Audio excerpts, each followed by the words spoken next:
Waverly here with Josh Matthews, music director for the Astor Theater and drummer for the Blue Man Band. I know, this is awesome. Josh, first I want to thank you for letting me Kid-Terview you while you're getting ready. You're absolutely right. First question, how long have you been part of the Blue Man Band? I've been working for Blue Man, playing in the band for 20 years. I wasn't even alive that long. One question in and I already like your answers, Josh.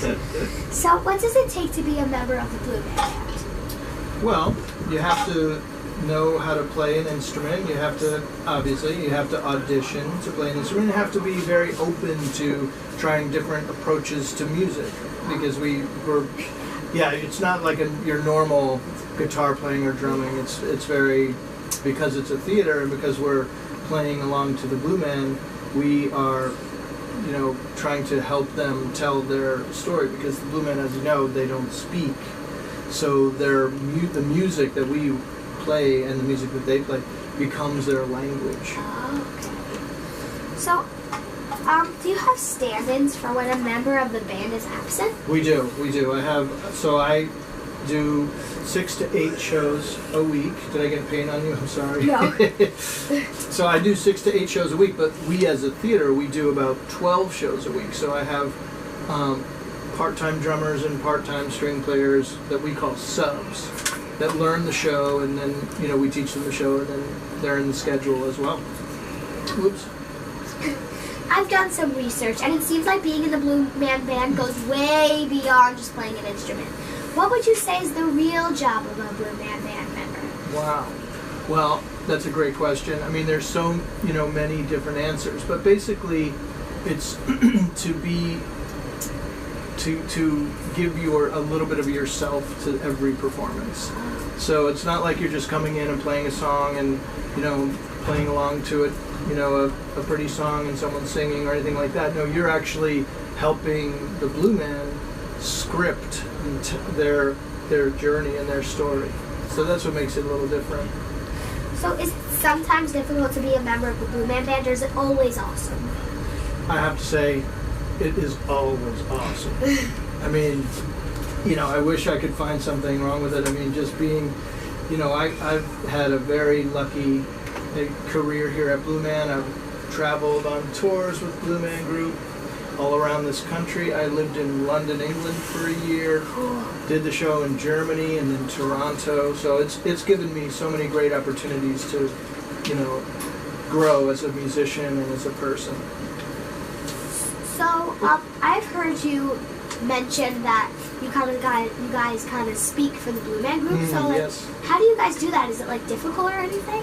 Yes, I mean at times. So basically, they will be exploring the space. The Blue Man kind of appears on the scene, and he kind of goes out into the audience and he explores the space. And every time he does that, he's trying to evoke some sort of reaction or emotion, or he himself is going through that. So we, as the musicians, have to play the music according to what he is thinking.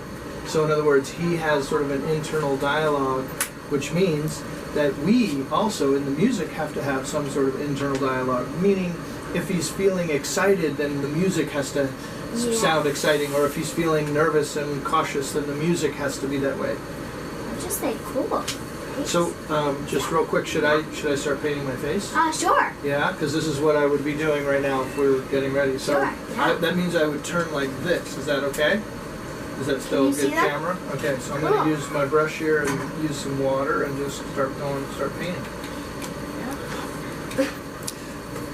So, in addition to being the drummer for the Blue Man Band, you're also the music director for the Astor Theater. Yes. I'm also a songwriter and love music. Why would you say that music is important in anyone's life? Well, I think music is essential to all life, because music helps to really bring to life people's emotions.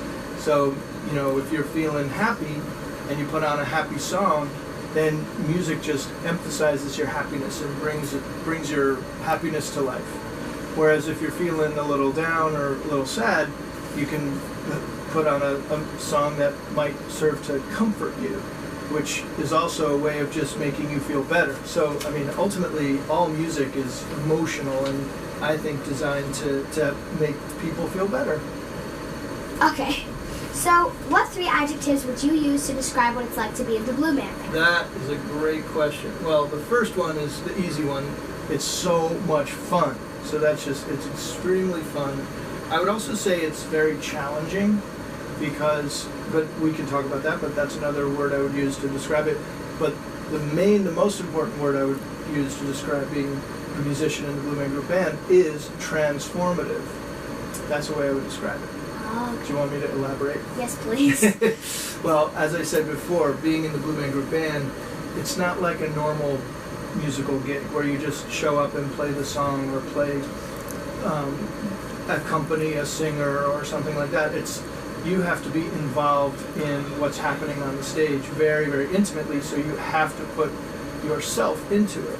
So you can't just show up and play. You have to really be invested in what's happening on stage, which means you have to yourself sort of transform and give over to the show. Cool. Thank you for... I hope that made sense. Yes, it does now. First of all, just 1 second, I would just like to take a moment to say how much I love your face paint. It's just so amazing. That's fun. I love it. It is. Really nice. Well, we're gonna put some on you in a second. Oh, awesome. It's Okay. pretty easy. Okay, so what do you think would happen to a Blue Man Group if the band went on strike? Ah, that's a funny question. Well, the Blue Men, they make everything work, so anything can happen. But I mean, I just think it's sort of like having food with no spice. It's you could still eat, but it wouldn't taste as good. Yeah. It's kind of like I said, it's kind of like having salad with no dressing. Yeah. Or cake without frosting. Cake without frosting. I would. Yeah, I mean you can eat it, but it just doesn't. It's just kind of plain. And I get what you're saying. You know what I mean? Yeah. I think music acts as that for all things in life. It spices things up. So I am so excited for my VIP jam session. Complete this sentence. Okay. Kids should experience a VIP jam experience for themselves because first and foremost, it is so much fun. That's the main reason why. But because I think that they can learn something new about themselves. I think every person has something in them that they didn't know about. And sometimes when they come to the VIP drumming experience and they've never drummed before or never played music, they see like, oh, wait a minute, actually I can do this. And it kind of inspires people to think outside the box a little bit, I think. Okay, last question. Uh-oh. What advice would you give to kids like me who are trying to follow their dreams, even though sometimes those dreams might be very hard to make come true? Wow, that is a really deep question and a really great question. And I would just say, never ever give up. Never give up. Especially when it seems like it's the hardest moment. Then it's the moment that you have to really buckle down and try even harder, because what you are going to do when you do that is you're going to start to create a system of belief in yourself, and you become self-reliant, and that's really important. And so even when it's hard, that's when you should dig in even the most and never give up. Yeah, that's great advice. Thank you so much, Josh. You're so welcome. Yeah, now I've got to get ready for my VIP jam session. This is perfect for my VIP jam session. By the way, guys, if you are jealous about this, don't be. Just go to blueman.com and you can schedule your own VIP jam experience. I hope I answered all your questions. Yes, you did. Okay. So I think we're going to wrap this up. I'm going to continue doing this, but I'm going to show you guys a picture of my makeup when it's done, okay? Bye! Bye.